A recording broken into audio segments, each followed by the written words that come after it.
One evening, a little moth watched the butterflies dance in the breeze.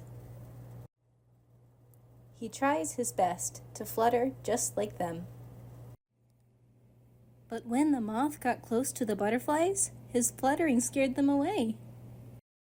Feeling sad, the moth flew back to his leaf and looked down at the field of flowers that gleamed under the evening sun. Suddenly, the moth had an idea. What if he could look just like the butterflies?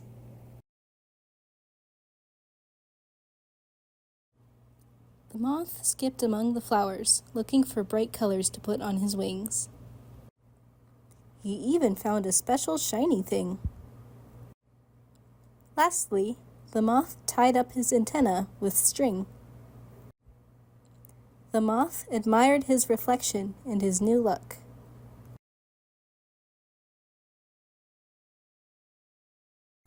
With a deep breath, the moth flew into the air, ready to join the butterflies. But all of his decorations were dragging him down. The moth couldn't fly anymore, even though he was so close.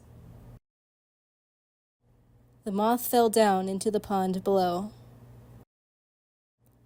Nearby, a ladybug heard the splash. She ran to the pond as fast as she could.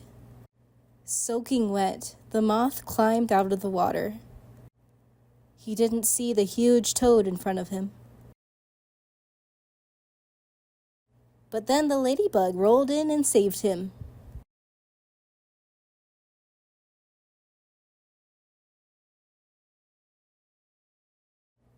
The moth was frightened. The ladybug asked him what was wrong. He told the ladybug that he was so close, that if he put more on his wings, he could be like the butterflies. The ladybug shook her head and said that the moth didn't need to be someone he wasn't. He looked perfectly good as he was.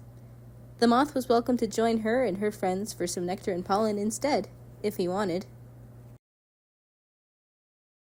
The moth hesitated at first, then he followed her to the bug's picnic. The ladybug introduced him to her friends. Together, they shared nectar and pollen under the moon. For the first time, the moth didn't feel out of place. And from then on, the moth was never alone again. He had found his own light,